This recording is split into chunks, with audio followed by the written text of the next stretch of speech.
Hi, this is Phil, and I'm here to tell you all about the Capes and Lunatics Patreon. Get early access to all of our interviews, including the monthly Chichester Chats with writer and comic book legend D.G. Chichester, new episodes of classic Capes and Lunatics shows, including The Quantum Zone, This, That, or the Third, and many, many more specials, all completely uncensored. Access starts for $3 a month, full video when you pledge $5 a month. Check out the link in our show notes or go to patreon.com/CapesandLunatics. Hope to see you there.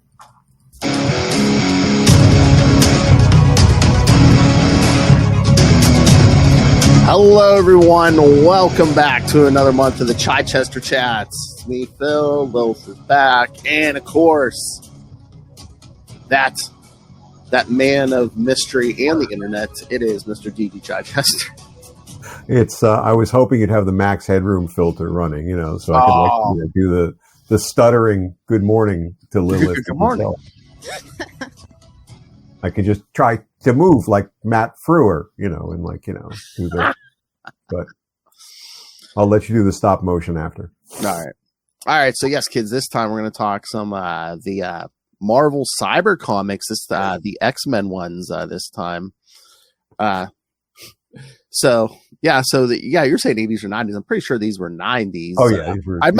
I hadn't seen these, but I remember seeing like advertisements for, go check out You X-Men. must not have been an AOL kid, Phil. I remember these very vividly. Oh yeah. This was AOL. This was an AOL anchor point. Yep.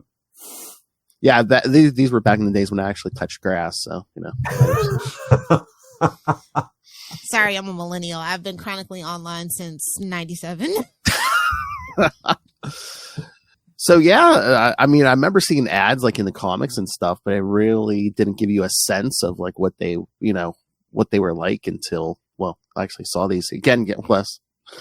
You have to remember this was cutting edge back in the day. This was cutting edge. No, I'm being really serious. And I liked them. I had no problem with them. Yeah, no, it's Lilith, that's a great point. And it's sort of like, I never saw the ad, so I'm like, it's news to me they ran ads. So that's interesting. But I'm pretty sure what it was. I think it was just a generic picture of Spider-Man. It was like, a Marvel Cybercomics or something. Yeah. Right. But somebody, I ran into somebody who actually worked on them, as a production, sort of, I guess, assistant, at a signing. And I'm sorry, I can't remember the guy's name at the moment, but he's got his own comic and he was promoting his own comic at the store signing, which was great. But, he pointed out he had worked on them and he said, we really were pioneering digital comics. And it's true. That's not like let me reach for some kind of Goonie like credit for something. It's really true. It was both cutting edge in terms of what you could do in animation and what you could do in like limited, sort of sound sync ups and get it across a 14:4 28 K modem. For folks who haven't seen these were like limited animation, type of, story chapters of comics, usually 4 or 5 chapters, each, but they were interactive. So you could advance the panels and pages in different ways by clicking, across them. And they were hiring, decent artists, decent writers, it wasn't who are these folks, but it was, definitely trying to cram a lot through a very, very small pipe because at that point it wasn't, megabits per second. It was, kilobits, a little tiny little bit of information. And they were created in this animation interactivity program called Director, which was pretty obscure and, powerful, but very hard to work in as well. Yes, the kids won't understand. To read these comics, kids, you had to hang up your house phone before you could read these comics. Yes. Worse than that, it's built on Shockwave, which, RIP to the millennials who know all about how the discontinuation of Flash animation destroyed the internet for a couple years. Yeah, no, it was Flash and Shockwave were extensions to that Director. Or Flash was kind of a standalone thing, in its own way, but they integrated and they allowed for compression of, all these images, all these sounds, and then syncing them up and streaming them in a way that really jump-started a lot of, these kind of cool, games and interactivity and animations and such, but they were extraordinarily memory hungry, buggy things as well. So they would crash computers and, and crash browsers, but I want to click on the little moving pixel. But these were fun, stories, to work on. And, for me, they were just, moments I hadn't thought about for a while, but ultimately, as all things do, these formats not just went out of vogue, right, Lilith, in terms of like, oh, they're not using them anymore. You can't access them anymore at all. You cannot run those director files anymore. There used to be self-running versions of them. You could download them from America Online when that was like a standalone internet service. And then, but they don't run on modern day computers anymore. If you've updated them to 2025 or even 2001, as far as I know, these things stopped working. And so, unless you have a really old operating system running. And so what I had done at one point, seeing that was kind of happening, is I ran each animation and captured them as video, which is crude as all get out, but it sort of gives you an idea of how the story advanced and looked. Which is kind of how we read these arrows. Yes, these would have been lost to time, and yeah, they're completely gone. I mean, Grimworks, who was the name of the developer, blanking on the guy's actual name, very talented coder, was good enough to send me the original files at one point, because I knew how to work a director in a sort of a layman's sort of way. I was interested in what you could do with that, and so he sent me the development files, which had all the assets, all the images, all the animations, all the sound effects, all the code. And so I could go in and tweak or look at those in Director itself. But again, after a point, if I was updating my machine or I was buying a new computer, it wouldn't run anymore. And at one point, somebody from Marvel called me or contacted me and said, you're running these animations on your YouTube channel. Do you have the original files? And I said, well, I do, so does Grimworks, but, you should have them too. And if you don't, be happy to talk about giving them to you for a price. As you should. But I never heard back from them after that. So I don't know what they were thinking of doing, or, maybe they're going to bundle them up or recreate them, and, which they should. They were, it's really a great piece of history, honestly. Yeah. And, Fabian did a few, got Larry Hama. Larry Hama did. Yeah. Yeah.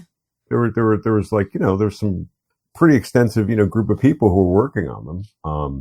But right now, and I don't know that anybody captured like theirs, I just, self-interest did mine. You're ahead of your time. You were thinking. I wish a lot more people, like a lot of the history of the internet's like actually literally dying and lost. Actually, it's really sad. So. Yeah, and you sort of think, because people thought, the internet's forever. I'm like, babes, no, right, really. Right, and some things feel that way, but you get to the point at which, at some point JPEG will not be like the visual standard. So all these images we have saved, it's going to be. Remember Photo Bucket Apocalypse? I do. Yeah. Right. So, they'll shout out to all the GeoCity vlogs. Exactly. Again, it's almost another casualty of, I call it the 90s vortex, where, stuff from the 90s just disappeared. Like last episode, we were talking with the guys, like you said, you tried to get that terror artwork, and it was gone. Yeah, that vanished. But these, these were, I'm glad I was able to save these and, like I said, recreate them in that video. I mean, I think, you probably doubled the viewership when you clicked on them, but I mean, I don't think anyone's ever looked at them over time, but I mean, they are fun. I mean, they're decent stories. The artwork certainly, was simpler by 90 standards, certainly. I know that the artists were charged with having to do, simpler pencil inked renderings and more flat colors, because again, they were trying to push a lot through a very small connection. and get as much going as possible. So there'd be no way that a rendered image, or heavily rendered image, would be able to, fit those standards. These things had to fit in a very small file size. I want to say something like, 2 megabytes or something. I mean, it was really small. I think they were trying to get them down to like fit on like a 3.5 inch floppy at one point. Oh, jeez. Which is, which is crazy, which is, an old transport mechanism, kids, an oversized USB stick.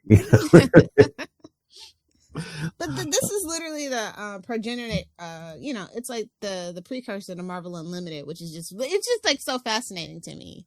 Like, well, I always think of Marvel, like, kind of like they try these trends and it's just like, usually they're like kind of behind, but like they were actually ahead of the time on this one. They were, and then they let it drop. It was, which was sad. I mean, it was definitely a kind of a subdivision of Marvel. Like, but I think a lot of things with Marvel, especially in that mid to late 90s, where it was a lot of like change happening at the leadership level, is probably a lot of cause of this as well. And then also you have to think about the rights and things like that as well, which is kind of probably like the downfall of this essentially too. Oh yeah. No, well, I think it's also like it was really, it was outside the purview of most people, right? As well, like we've talked about with some other things. Marvel editorial had enough trouble figuring out the Wang word processing computers that had come in at one point, to do typesetting on. That was scary enough. Maybe they were just getting Macs in the office. Maybe at that point. I'm not quite sure they were.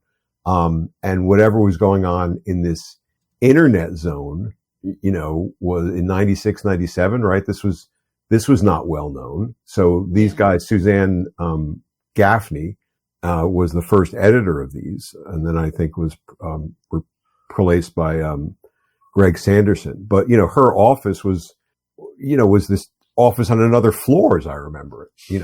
And so they were like a shadow operation, doing this stuff. I mean, the first time I brought up, and this is really going back, the stuff that I was doing on the internet, like Genie, which was an early like message board sort of system, and CompuServe, and then AOL. And I was, self-identifying, I work at Marvel, I edit this, I do this. And, people would kind of light up a little bit. And I remember going to one of the promo directors and like saying, there's a lot going on in terms of conversation, around comics and Marvel and stuff. And, we should get in early. It's like, what are you talking about? Like that's not going to go anywhere. Stop wasting my time. So I think these digital comics, these cyber comics. I think cyber comics sounds so much better than webisodes. Like, I'm just gonna be so real with you. Like, I miss when we used to like really want to be into that cyberpunk aesthetic. Yeah, so much. It's right. I mean, and Cyberpunk 2077 redeemed itself. After a couple of iterations on the video game front. So it's a good word again.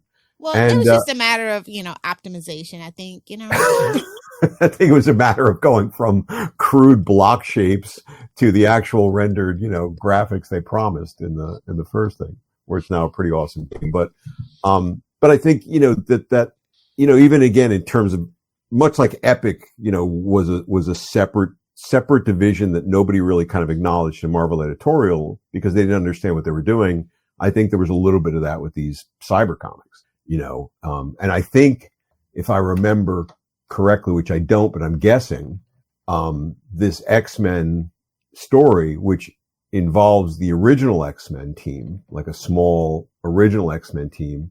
I don't know that was the original idea, but I think that was probably quote unquote forced on us because it wouldn't impact or have to align with current continuity, right? It felt like it was outside the zone. And when we get to the Spider-Man one, if we do a future episode on that one, the Spider-Man one is the same thing. It's an earlier Spider-Man.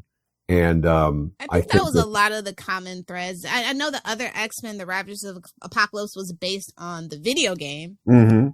So yeah, I thought that was really neat. I think that was one of the first ones I actually stumbled across. And I think like probably like 7 years ago, I stumbled across your YouTube with all these on it. Like I don't know how I got there. I was on some rabbit hole, but I was just like, and now that when we brought it up last year, I was like, oh yeah, I do remember these over on his YouTube. So yeah. They sort of, I figured that was the best way to kind of, I mean, I have copies, outside of YouTube for when, YouTube gets banned, good luck TikTok creators. But I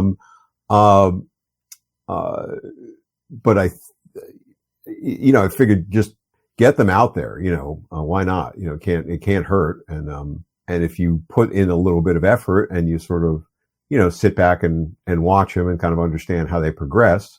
Again, they're solid stories. I mean, I love the Blade one though. Oh, the Blade one the Blade one was really, really a lot of fun. I don't know if the Blade one was the first one I did though, but it might have been. So was that part of it where they were just like, kind of keep, like you were saying, the original X-Men, keep them like timeless so they can kind of like, just like, hang there forever. No tea, no shade. Colossus. We all know how I feel about Colossus. That costume. Well, I think it's, when you're doing a story like that with, whatever was going on in regular X-Men continuity and all the convoluted, craziness of the big team and the modern team and stuff, and that was a highly, if coordinated or managed, group of editorial and, creators. Only imagine. I mean, right. You did have Gambit and Rogue, so that's all that really matters. Right. So they were, I'm sure if they had said, well, we want to do an X-Men thing, the first thing was no at all. You can't play with our toys. But if it's an earlier version of the X-Men, then that continuity doesn't matter. And, it's not going to affect us now. And we can pretend it's like a story. I think they even tell that to Tom DeFalco with his Wolverine stuff, right? Yeah, maybe. Yeah. I believe that was a thing too. So. Mm-hmm. So the whole mission statement just like, oh, hey, we want an online presence or something to drive traffic to the website or. Well, I don't know that there was a Marvel website at that point. I mean, it's just like, I think it was kind of like to get at the youths. Cause like you have to remember how massive AOL was back then. Right. That was a major get. Like I saw it. I remember a lot of people my age really remember these deep in the back of the recesses. If you mention it, like, oh yeah, I remember that. No, AOL was discs or, originally floppies, and then it came in the mail. Or a CD, and every magazine almost that you could find at a newsstand had a deal that it was bundled in with the magazine, free sign up, free, CD, put it in your computer system and watch it boot up and you're on AOL. And as far as I think most people were concerned, they were starting to hear about the internet, but they thought the internet was America Online. Yep. They thought that's what the internet was, even though that was just a portal. One of the best branding deals, branding blitz marketing I've ever seen in my life. Absolutely. Now look at it. And yeah, right. And, and a great game of like, whatever, 3-card Monty in terms of the people who profited off it. And then it's funny because, Warner Brothers ended up owning it, eventually. And then AOL owned Warner Brothers. Yeah, exactly. Right. At one point, their cap was bigger than like Time Warner, right? And it was AOL Time Warner, right? Yeah. They rebranded themselves. But it was, I think it was just, and there were so many sections to AOL, that acted like they were different components of interest groups, cooking or, there was a bunch of recipe downloads and recipe message boards. And so there was a comic section. And I think there was a place for Marvel to do a limited stake in the ground that, we have a digital presence. We have a cyber presence. We're with it. We're aligned with Wired Magazine and, Mondo 3000 and all these other things that we're starting to try to define the burgeoning internet culture. And yeah, again, credit to them. Shortly after this, they actually finally did do their website, the Marvel Online website, shortly after the launch of these. Oh yeah, okay. So that was I imagine the timing was that because it wasn't available through the website. There wasn't a website; it was available through AOL. And so I think it was just trying to be where the people were, Phil, and just to look like we're doing something, with it, which was, again, pretty extraordinary given the stodginess of some responses to digital things and cyber things, that they took this leap and did so many of them comparatively, and, did a decent quality job, against a lot of these stories and art and such. I think one that a lot of people might remember if they really think about it is probably those Marvel Milk Maniacs, because we had that whole got milk thing back in my day. Your parents forced cow's milk down your throat because they thought you would drop dead of osteoporosis. That's right. Man, those dairy farmers in California really had a hook in their industry. You can't eat peanut butter without milk, Exactly. Yeah. So I don't know. I found that X-Men, like, how did you, so it's 4 parts. How did you guys determine that was going to be 4 parts, or is that just how it worked out? That was just how it worked out. I mean, that's what Suzanne, she edited this one, or that was sort of the standard they had sort of like established before I got involved with them. And, I had gotten involved because I wasn't getting, any, work on stuff. Things had dried up, with the collapse of certain things, within Marvel. And, I wasn't doing a very good job of, selling myself or lining up other things. And, but my interest was in this digital stuff. I'd probably been to the game shows at that point, trying to sell myself as a writer. And I had been teaching myself director and some of these other programs because I wanted to see what you could do with storytelling and interactivity in that way. And so I felt like I knew enough, to kind of get by. Like I could understand the director interface, which was pretty complicated. And so is this the foundation of basically how you got into like the marketing and advertising field, essentially? Not so much that, but it definitely was a little bit. I mean, it was definitely an outreach into some of that area. But I had gone into Suzanne pitching myself as more of a coder. Like I said, like I've seen what you're doing with these things. I know you're using Director. I know you're using Shockwave and, and Flash and such. I know, some of that. Here's some examples of things I've done. Would you be open to doing, some, having me do some coding, some of the development stuff here? And she looked at me and like said, well, maybe, but why wouldn't you just want to write them? So credit to Suzanne for like, seeing through my, my cruddy, depressed attitude about myself and sort of identifying a much better path to get into them. So, I think then, we started to talk about some different ones. I don't remember which one was the first, of the 4 or 5 that I did, but, I think they had that 4-chapter kind of establishment. I think they came out weekly, maybe. I don't remember, but there wasn't like a huge gap between them. So, we just then started to kind of talk about different things, and then, they definitely had a format. So many quote unquote pages. So much interactivity per page. Meaning you'd click on something and there'd be a little limited animation of like whatever. The Cyclops' optic blast, would go from not there to like click on it and like, with a weird sound effect, that wasn't quite synced up, In a lot of ways, they were like the old, like 60s, Yes. Marvel cartoons, Dr. Bruce Banner belted by gamma rays, Yeah, where they would take a panel and they would like move like exactly, like swing or something. Yeah, right. Yeah. Back to the Max Headroom stop motion. So, what were the challenges of like writing one of these as compared to like a regular comic? Where you just like, did you feel limited in like what you could do, or? No, actually, I was really charged up about them. I mean, you were limited, obviously, in terms of quote unquote, I don't know what we called them, but call them pages, for one of a different thing.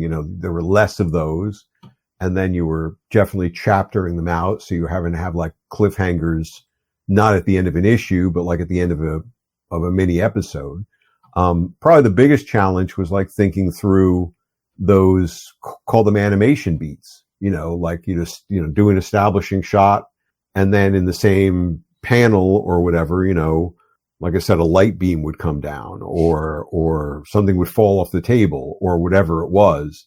And then you were writing that out, for the artist in different ways I won't say of all the scripts I wish I still had, but I wish I had one of these just to sort of see how I would have sequenced that out, to the artist to say, we need 3 elements for this page. We need Cyclops standing there. We need another one of the same angle with the blast, there. And then Grimworks would take those different, pieces and then layer them up like you would in Photoshop nowadays, if you think about it, and then sequence those out as the animated beats. So that was probably the biggest thing, was like thinking through how do you keep this interesting and what happens. And I think I was also indicating sound effects, that might play out, sound of the beam or, a little musical riff or something. But this is what I was really interested in. I mean, so it wasn't, to me, it was like, it was exciting to do it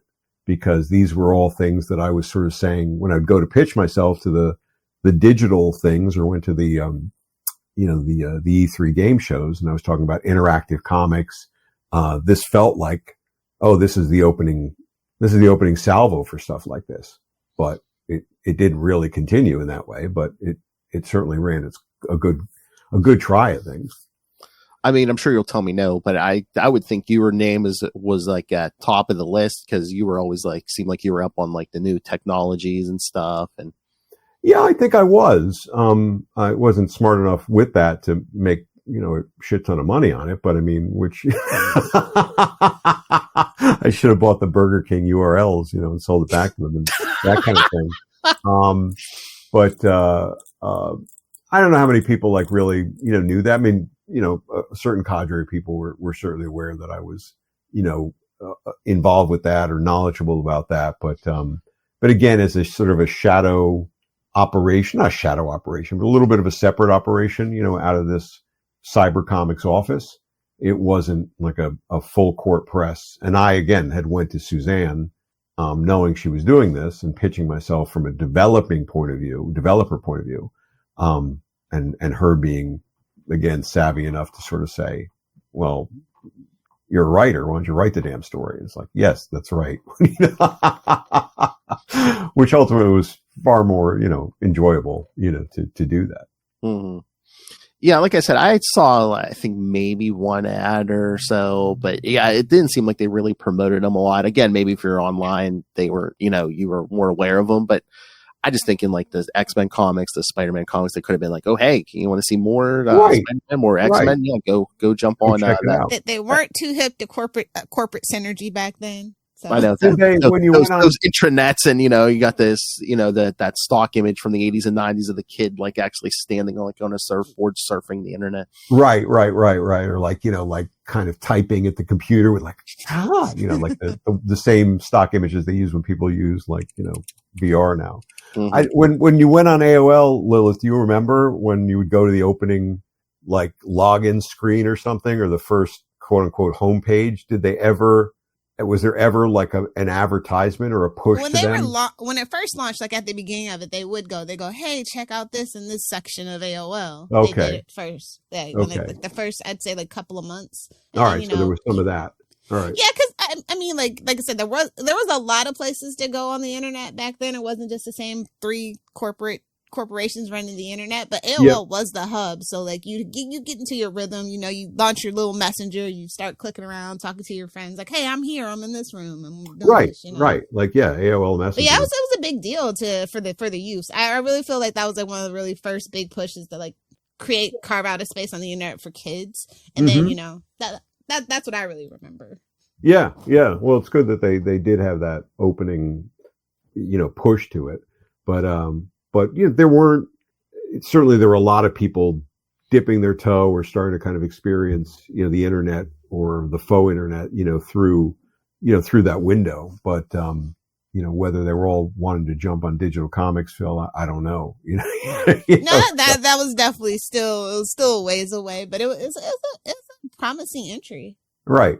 No, I mean, I just don't think the capability of the internet at that, it's just a little too soon. It was, and it was, yeah. You know, I thought that exactly too. Reading these, I'm like, they were probably ahead of their time, is what it was. Yeah, it definitely was. Yeah.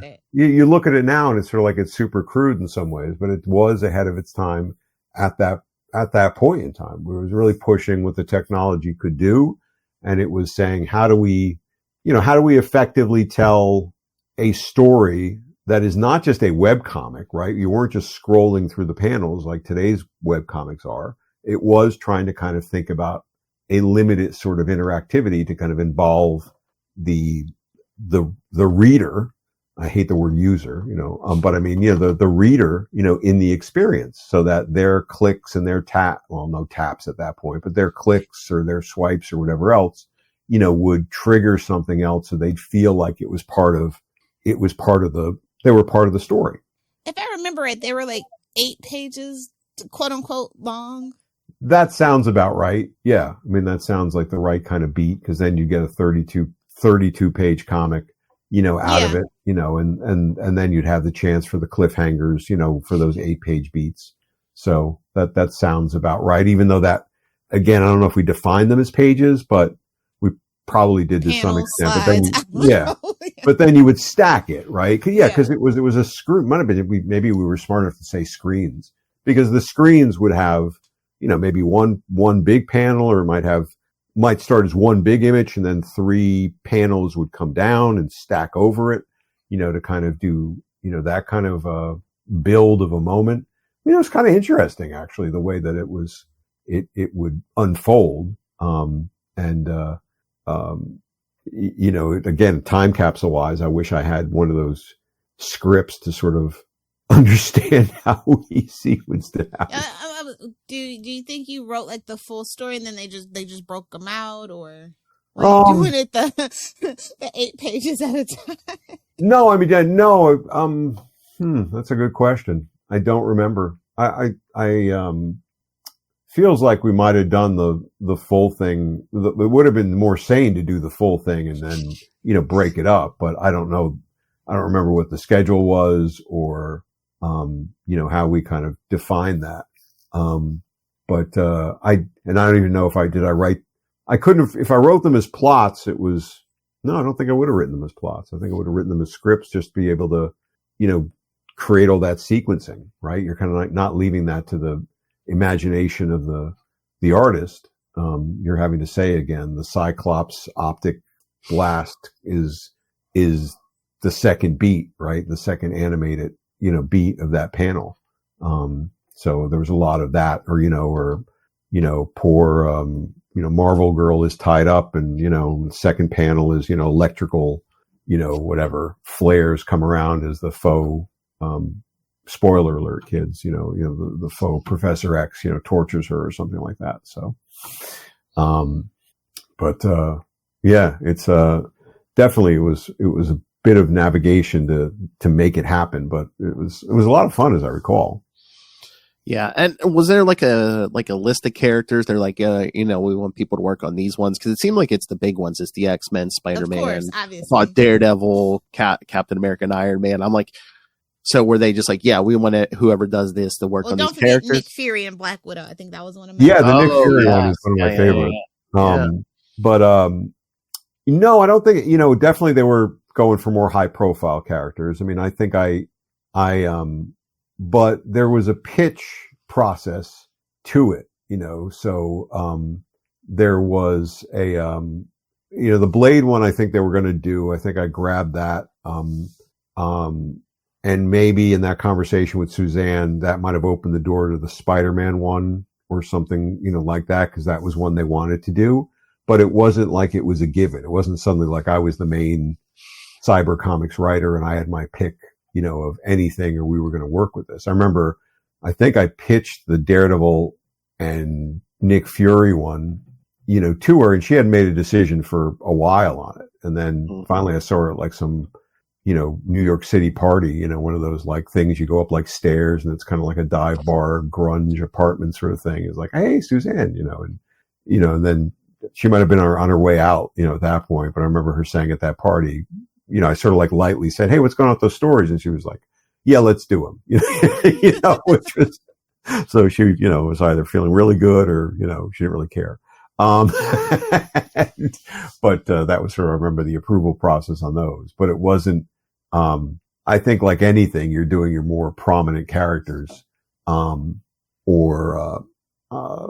Nick Fury and Daredevil, not necessarily more prominent, at that time, but, maybe because I pitched them and I had a solid approach to the story and I had the association with Daredevil, that might have, and Nick Fury for that matter, so that might have just given it a little bit of extra bump on those fronts.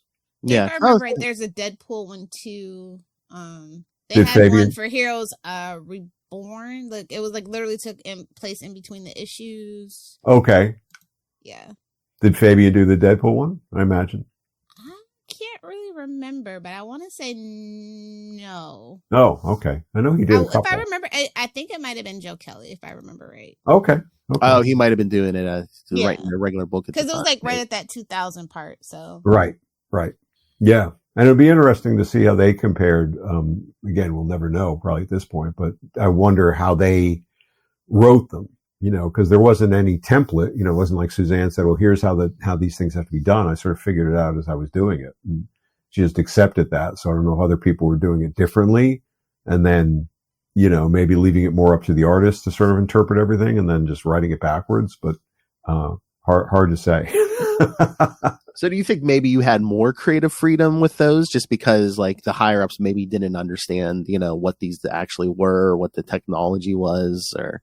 Oh yeah. I mean, we've talked about this before and other things. I mean, I rarely, if ever felt creatively constrained, on most anything. I mean, I know it's du jour to sort of like say, oh, I was like, compartmentalized and not allowed to do this. And Marvel does everything by committee. And, maybe in a lot of instances they do. And certainly there were conversations where, probably the most infamous one, was I remember we were pitching like, one of the, Midnight Suns, follow-ups and, for one of the big crossovers and somebody, from editorial, in the middle of it said, like, oh, we can't go that way. This is too sci-fi. That's too sci-fi horror. And it's like, we all looked at each other like, do you know what the Midnight Suns is? Like, street level, Dan, street level. But no, I don't remember any constraints on these, except for maybe, like I said, I mean, constraints in terms of, yes, the technical format of it. And maybe we went from, hey, we're doing an X-Men story. We're doing an original X-Men story. Or we're doing a Spider-Man story. No, he's got to be young teen Peter Parker sort of things. But those are the conditions of the test, as James T. Kirk might say. It's sort of like, they're just like the parameters and then you work with it. So once you had those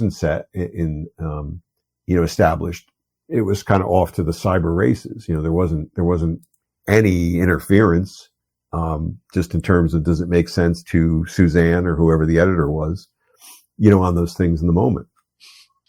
I guess I'm always having in the back of my head, just those few stories where they told you, oh, tone down the bloodshed, Dan, tone it down, Yeah, no, we never got to that. And, the Blade one is kind of bloody, actually. Yeah, I was going to say, Blade, he got that all out. He got it all out of his system on that one. Yeah, that's pretty brutal, that little, like, one episode Blade one, It's pretty neat that it's tied into the movie. It is. That was really neat. It is, and it's such a hardcore movie and, love the hell out of the movie. And so it was a lot of fun to do that Blade, little Blade episode. So. Yeah. I mean, I don't know if it's possible to do anymore, but I'd love to see one in this format. Just like you do like a Hellblazer or a Hellraiser story or something, just with the blood, here comes the blood. Boom. Yeah.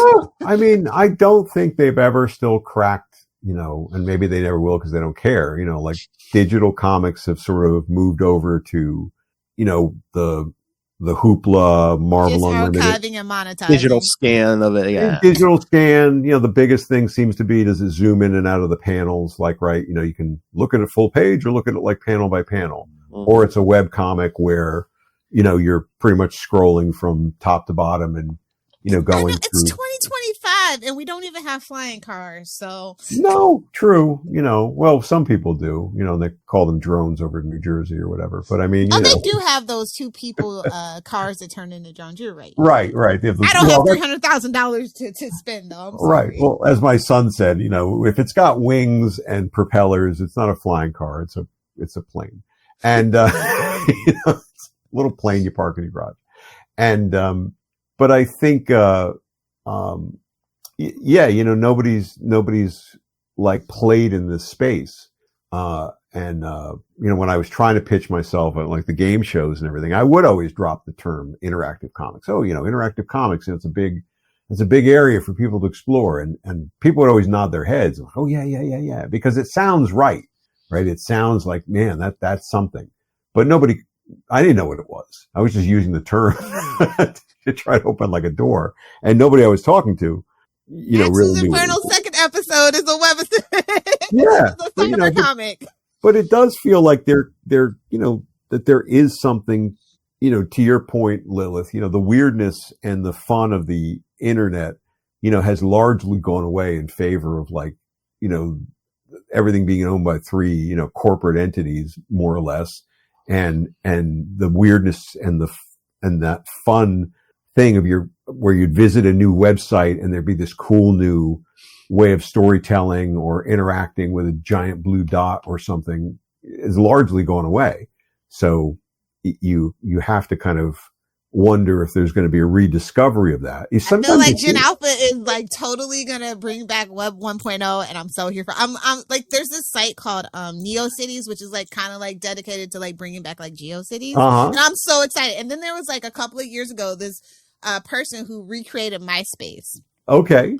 So yeah, like I totally think like the aesthetic of Web 1.0 and the simplicity and everything not always being so, especially with this push towards censorship of the internet, I really feel like Gen Z and Gen Alpha just aren't having it, and we might actually get a resurgence of it. So yeah, and that might be a place where people want to try out a different and really re-spark that creativity for the next generation. Because it's there. I mean, I think that there's something about that exploratory. I mean, this is what I always push in marketing when I worked in the digital groups.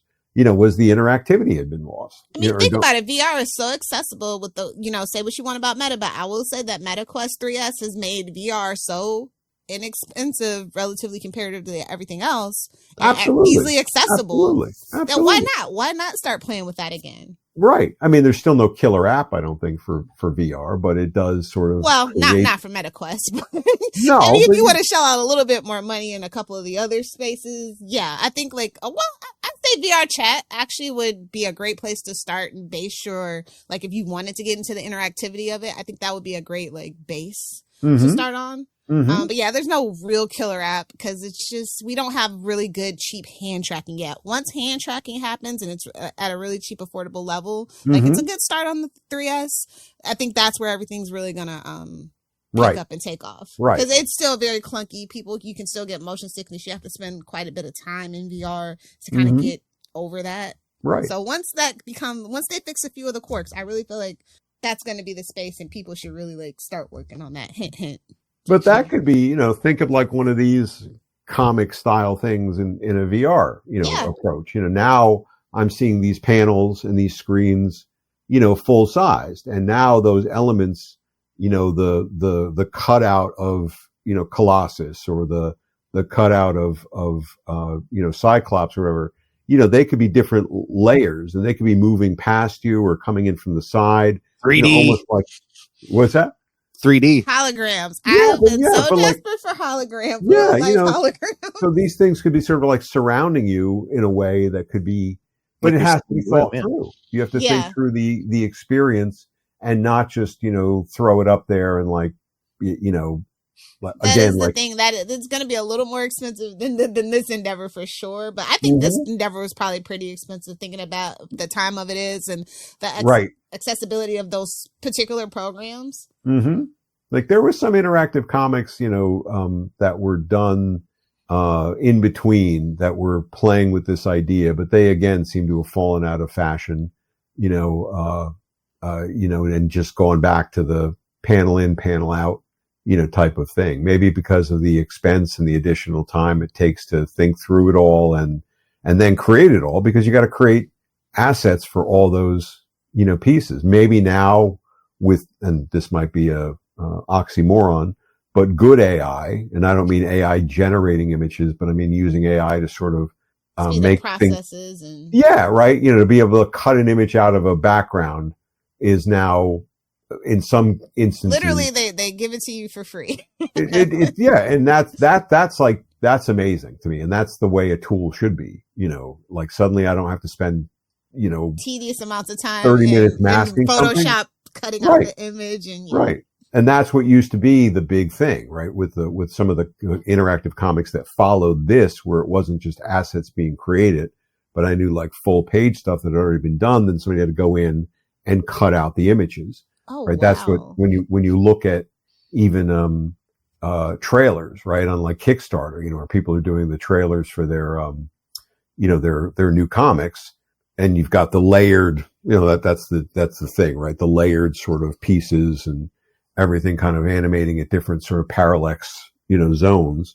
I'm imagining they have to go in and cut those out from the big art piece to be able to kind of create those layers and then animate them at different points in time.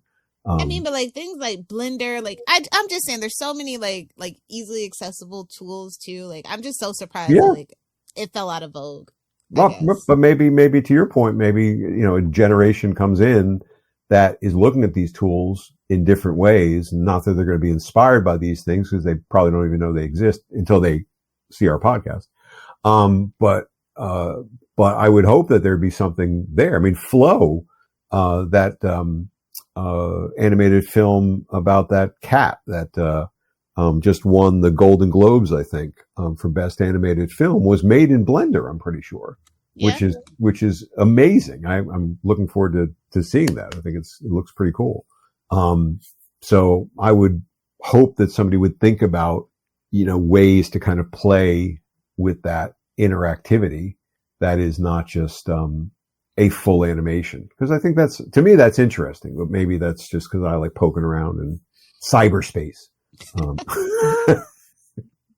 I mean, and again, it was like back then, it was like such the early days of the internet. I don't think anyone knew what they had. And again, it was the Wild West. Everyone was just exploring. Now you look for something, you just do like a Google search or something. But back then it was, I remember. Jeeves, my friend. Ask Jeeves. Ask Jeeves. Right. But it was also like we were talking about the weirdness before. I mean, you could go from a news site to like, some weird MySpace or GeoCities, or just, an unusual design or an approach to how somebody was representing themselves through their website. Whereas now 90% of things are, a Wix, big image up here, 3 boxes down here, parallax scrolling as you kind of like go down the page.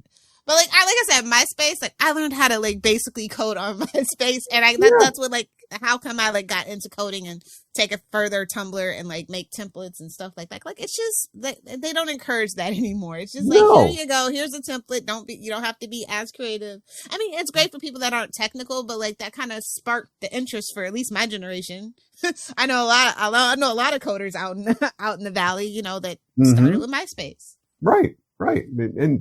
And at that point, you also had to like learn to pick it apart to be able to do more with it, right? I want that image on the right instead of the left, which doesn't sound like a big deal at all, but that was you had to crack it open and figure out what the code was to shift that image over. And in the process of doing that, you probably taught yourself something new. Yeah. That you can have. And learned 3 other things or got intrigued about 3 other things. So, it was definitely a good, jumping off point, I think, for a lot of people in that regard. Now, some things now are a lot simpler, and some of them are too simple, maybe, but,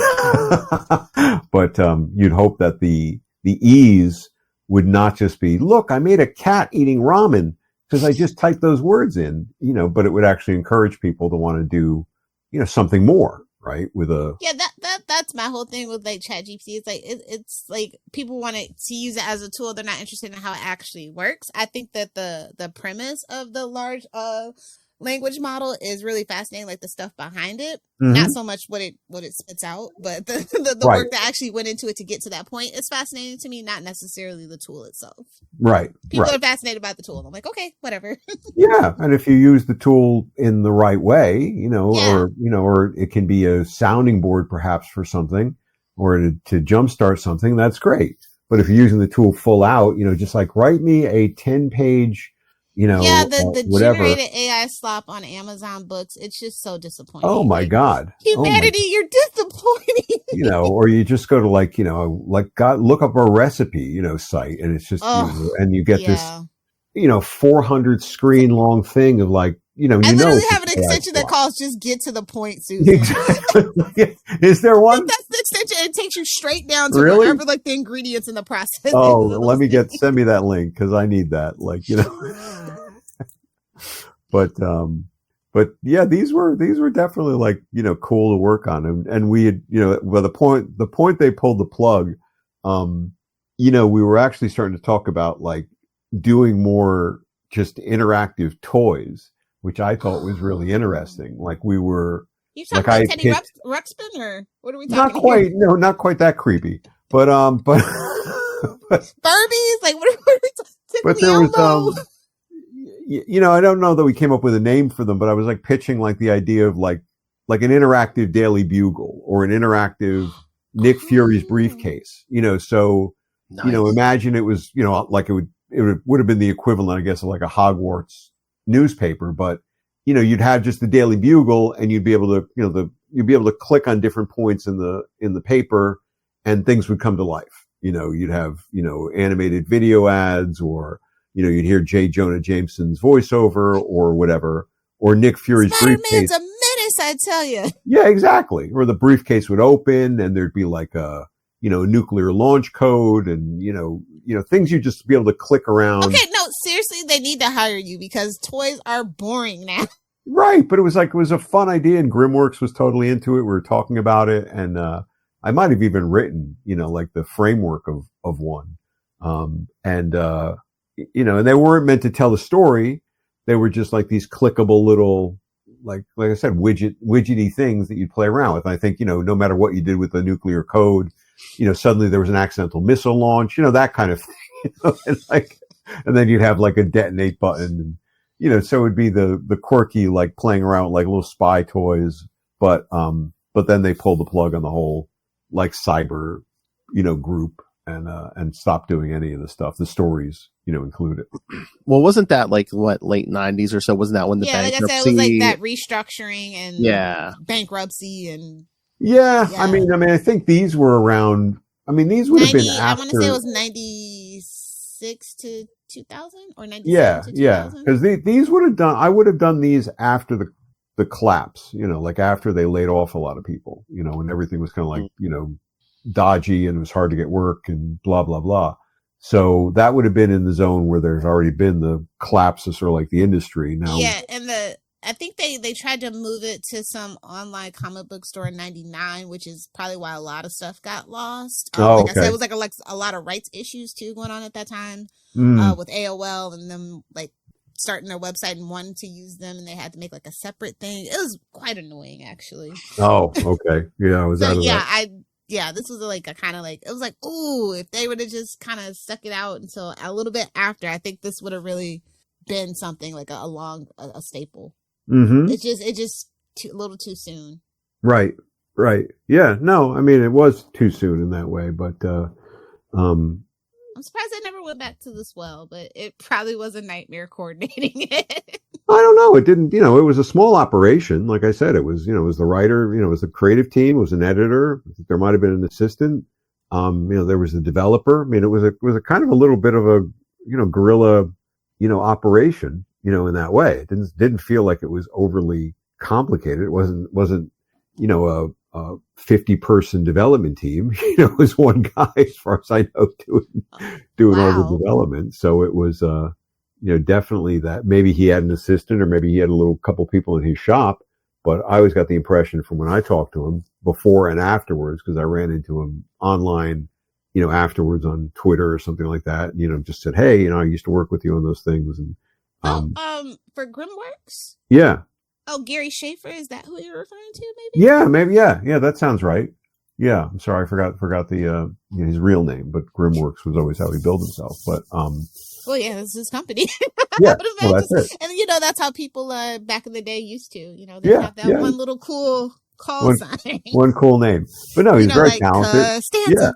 Yeah, and he was always super enthused about things, and very made stuff work. I wonder what he's up to.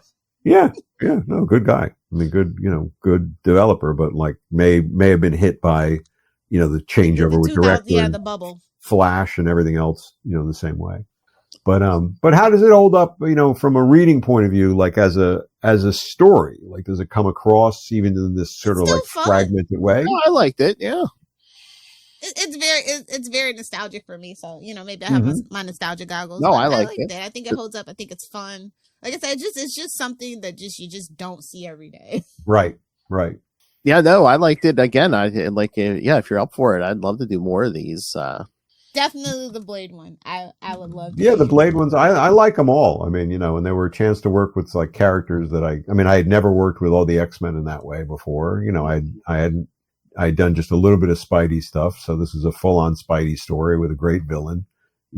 Fury obviously I'd done, but that was, a great way to dive back into it. The Daredevil one actually, used a story element I had been wanting to use forever and had planned to use, which was the synesthesia stuff. So I got to squeeze that in there. And, and then, the Cap one, I'd never worked really with Iron Man that much. So that was so they all had something extra for me, where I got to kind of play a little bit more.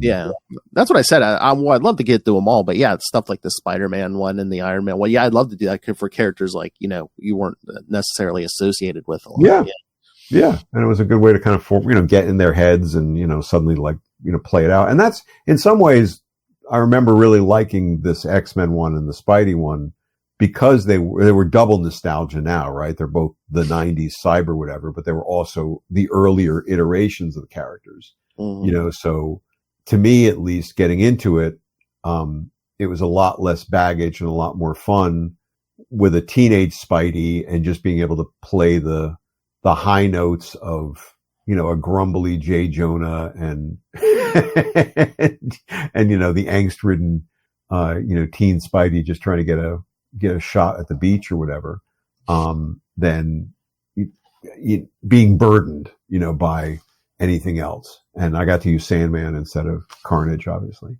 by doing the earlier one. Always get our Carnage reference in. I'll do it, just no Carnage. Exactly. But that would be, think about a story like that, though, where a Venom story, Carnage, I can't remember what his weakness is at this point after he's mutated so many times, but, where you get to ring the bell, right? You get to swing the bell and the gong knocks Venom out of service or whatever. That's, I think, the fun little, riffs that we were trying to go for with some of the things. And maybe you could still feel like you're immersed in a story where you're having some agency. You're not looking for endless branching. You're not looking for a choose your own adventure where it can go off into 50 places, but you have some involvement, and in that way it becomes a little video game-ish, I guess. But I'm surprised Punisher, they didn't have a Punisher story. That just always it was the 90s. Right. And that would have been cool because then you could have just kept adding more and more bullet holes to the screen. By the time you got to the end of the story, there was nothing really left of the screen except one little opening where Frank finally notices you, and then he does this stodgy little stop motion look and raises his gun. But I'm playing this Indiana Jones game now. This Indiana Jones and the Great Circle, which is this new Indiana Jones video game. But oddly enough, I didn't know what to expect of it going in because they kept making big points about the whip cracking, gun shooting, sluggingness, of it. And all that's in there. But it's interesting that it's from a first person point of view.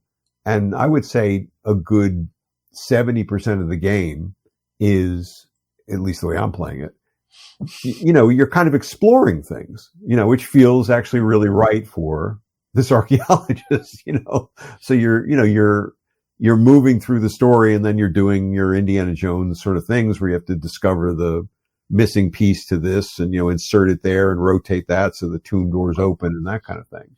So, it has that feeling of advancing the story, which, things like this, we're trying to kind of achieve. And maybe there's still a place for that where again, you're not doing an endlessly branching story, but you're putting the reader, the audience, in some sort of interactive role to help move it along.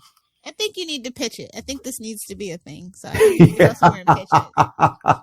I'll get right on CB and say, like black armor, cyber black armor. No, so serious. Interactive Don't black joke. armor. Don't yes. joke. No, ass. Yeah, for the next volume, you should like, yeah, we should really do a cyber comic to pitch it. Right. Hey, the next, 2 months from now, they're going to be looking for Daredevil content. That's all I'm saying. That's right. They should be, and, everyone, how'd you guys like the trailer? Yes? No? Oh yeah. I'm down for it. Yeah. A lot of helmets. It eased some of my worries. I'll tell you that. Were you worried? A little bit, especially when they cut it down from the 18 episodes and because they were restructuring behind the scenes and stuff. So it was a lot of things. So I was just like, right. Hey. Right. And then the trailer, because some of the trailers haven't really hooked me, I'll be honest, for the shows. But this one, I was like, okay. I'm ready for March 4th. I'm ready. Yeah. I didn't have any issues. Like I still have the beats don't feel quite right with Captain America, quite right. To me, like it's a bit off. I'm hopeful for it. But all the beats in this one, felt right.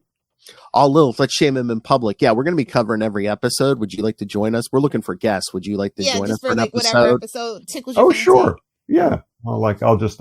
Where's the black armor though? Where's the black armor? It must be in the next episode. No, that'd be fun. Yeah.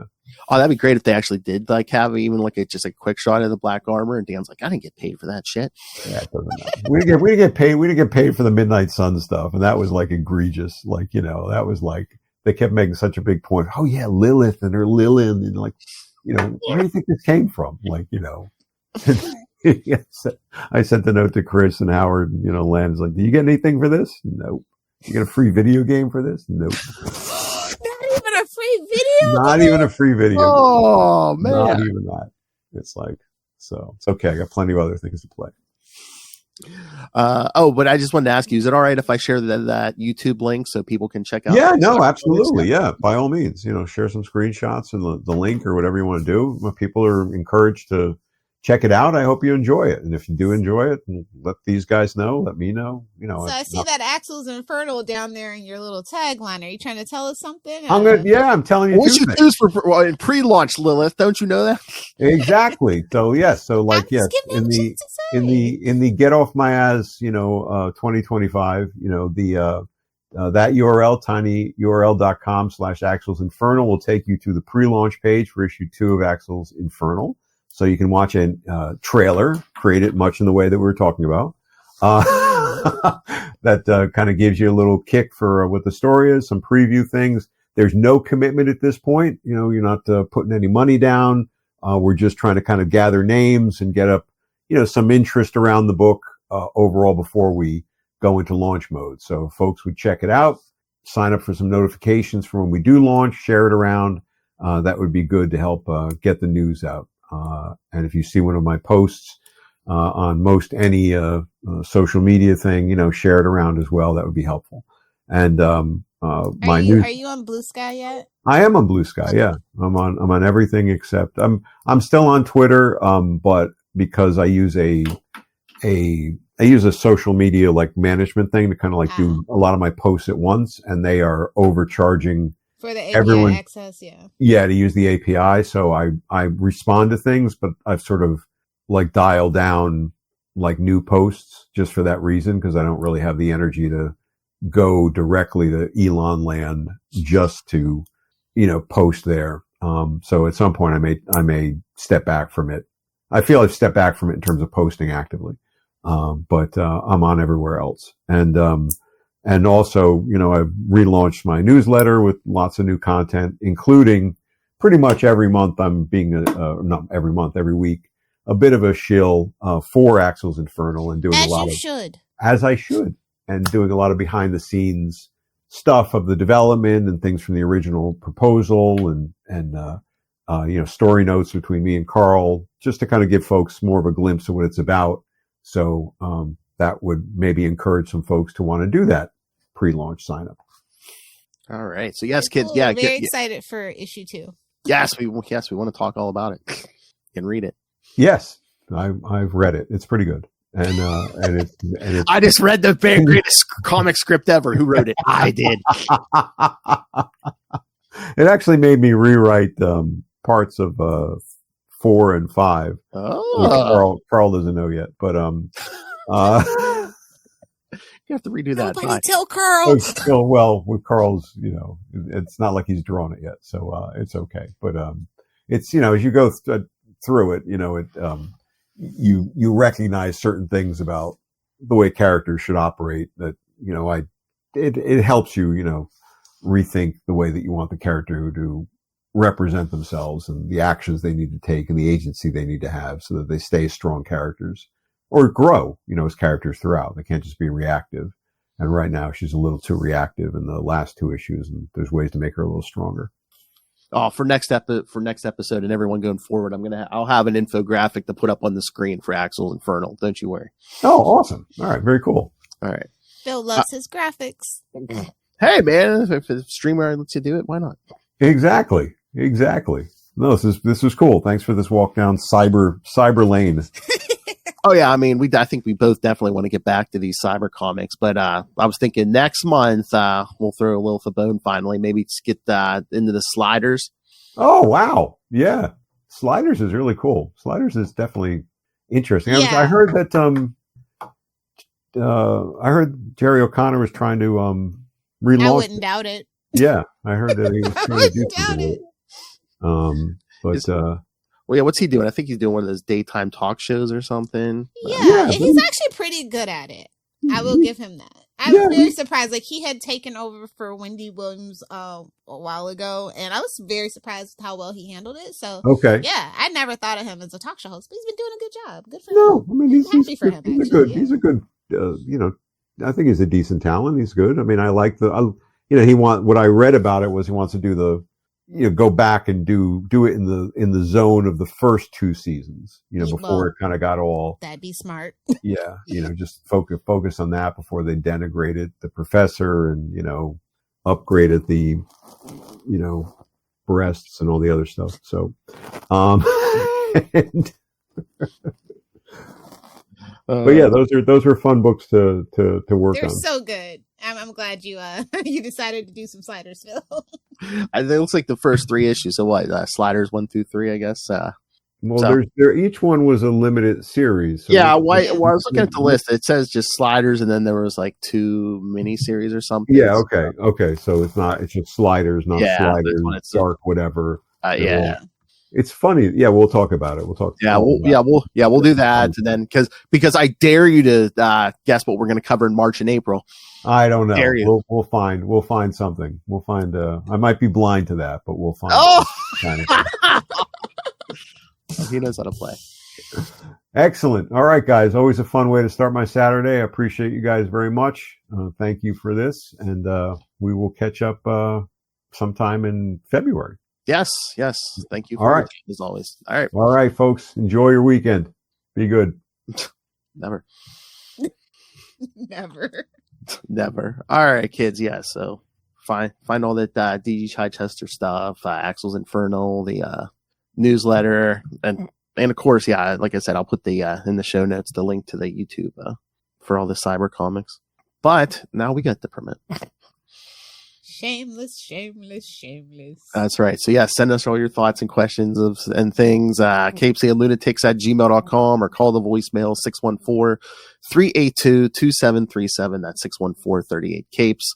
And remember, you can find all episodes from the Capes and Lunatics, even stuff prior, pretty much our complete podcasting history at CapesLunatics.wordpress.com. Buy some merch at TeePublic or Spring websites. And again, of course, if you don't want to end up a strange smell in the basement, Lilith Hellfire demands that you rain random money on us through the Cash App link.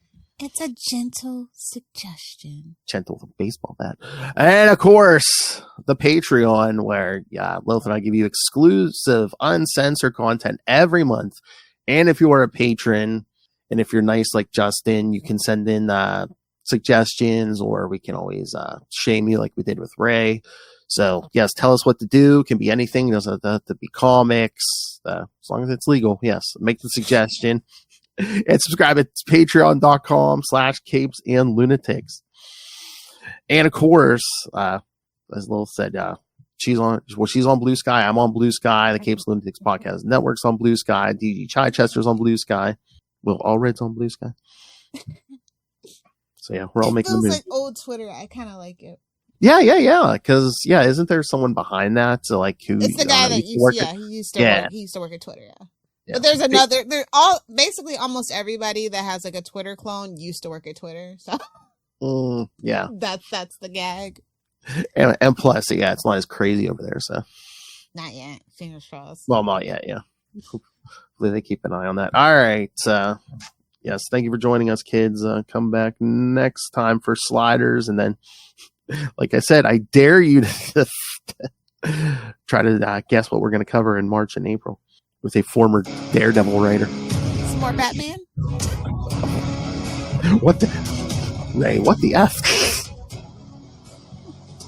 Yeah, I definitely do want to get to those Cybercomics. Yeah, that was fun.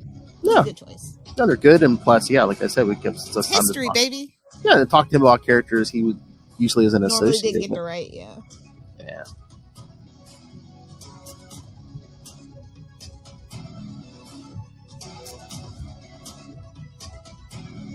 All right, that's it for this time. You can get back on the phone now.